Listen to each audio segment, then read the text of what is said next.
Bang Is pun segera langsung ngambil Al-Quran. Dia mulai ngaji situ kan. Auzubillahi minasyaitonirrajim. Udah nggak betul tuh, masih ada juga tuh suara-suara bersenandung tuh. Bang Is langsung menguatkan dirinya dengan membaca ayat suci Al-Quran karena dia tahu bahwa Allah lah satu-satunya zat yang bisa memberikan pertolongan dan tidak ada kuasa lain yang bisa melawan kuasanya Allah. Itulah dalam hatinya Bang Is kan. Wah, Bang Is terus berdoa semoga siapapun sosok yang sedang mengganggunya ini bisa segera pergi. Dan alhamdulillahnya suara perempuan yang bersenandung itu pun berangsur-angsur menghilang, Wak. Tapi tepat sebelum suara itu betul-betul lenyap, Bang Is ini lagi-lagi dibuat shock ketika dia mendengar ada suara yang berbisik di telinganya. Suara itu berbicara dalam bahasa Turki. Dia bilang apa? Lupakan, hapuskan, lupakan, hapuskan, lupakan, hapuskan. Itu terus berulang-ulang.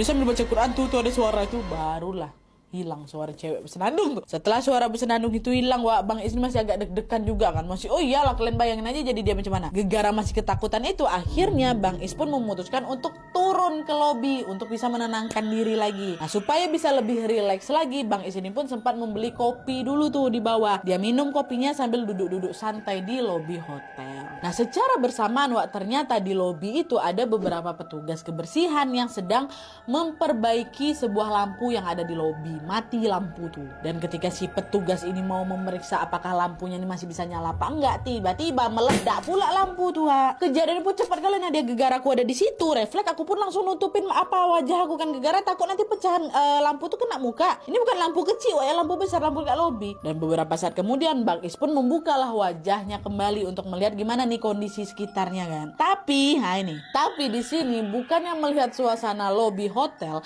di momen itu Bang Israfil ini justru mengalami sebuah peristiwa yang ini udah mulai di luar nalar itu. Ini plot twist ada di sini. Kalian tahu kan? Pecah.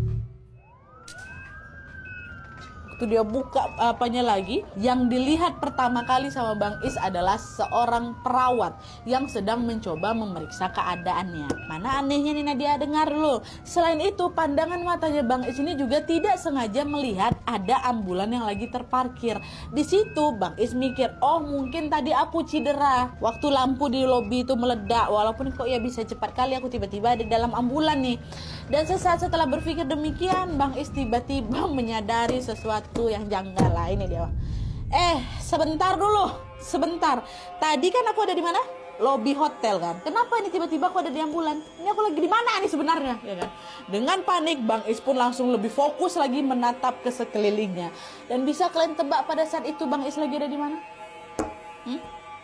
Mana? Di kamarnya Nadia. Tidak. Bang Is tiba-tiba sudah berada di terminal bus kota Gaziantep. Terminal bus kota Gaziantep, kota pertama sebelum ke Konyanya, di tempat yang sama ketika dia sedang menunggu bus keberangkatan menuju ke Konya. Aduh, merinding. Settingnya betul-betul sama persis Nadia. Sama persis pada saat aku mau berangkat ke Konya beberapa hari yang lalu. Nah, terkejut nggak kalian? Bahkan yang lebih mengejutkan lagi nih, Wak, masih ada yang lebih mengejutkan lagi ketika Bang Is melongok ke sampingnya. Beberapa meter dari situ dia melihat ada seorang perempuan sedang berdiri seperti sedang menunggu bus. Perempuan itu adalah seseorang yang sangat-sangat familiar kali bagi Bang Is. Siapa dia? Yisman. Ada Yisman di situ. Bang Is masih terpaku tuh dia nengok Yisman. Yisman? Tapi Yisman gak lagi nengok dia, Wana. Seolah sedang menyadari ada seseorang yang lagi natap si dia. Barulah si Yisman ini tiba-tiba noleh dia ke arahnya Bang Is. Gini. Senyum dia, Wak. Gitu. Gak bisa pergi Yisman nih. Pergi dia, Wak. Menyisakan Bang Is yang masih terbengong-bengong menatap kepergian si Yisman. Kok aku ada di Gaziantep? Waktu itu pun aku udah mau nyusul lah, dia mau aku susul si Yisman itu kan. Tapi di sana seorang tenaga medis dengan sigap langsung menarik tangannya Bang Is, bilang, Pak, jangan kemana-mana dulu. Kondisi Bapak ini masih belum stabil. Dah yuk Pak, sebaiknya sekarang kita ke rumah sakit dulu ya, katanya. Waktu mau disusul nggak bisa ditahan sama siapa ini kan. Bang Is yang masih kebingungan dengan ini pun akhirnya ya udahlah, dia cuma ngangguk mengiyakan aja. Dia pun masuklah ke dalam ambulan. Pergilah dia bersama si petugas medis itu ke rumah sakit. Nah, di perjalanannya menuju ke rumah sakit, Wak, Bang Is ini pun nanya, ini sebenarnya ini aku kenapa nih? Dia tanya ke petugas tadi. Nah, mendengar pertanyaan itu, petugas tadi jawab, Pak, tadi kata saksi mata, waktu Bapak lagi duduk sambil nunggu bus datang, tiba-tiba ada perempuan ODGJ, Pak, pukul kepala Bapak dari belakang. Padahal perempuan itu udah tua loh, Pak. Tapi pukulannya kencang kali sampai Bapak pingsan. Makanya sekarang Bapak harus segera dibawa ke rumah sakit, takut kenapa-napa nanti kepala Bapak, katanya gitu.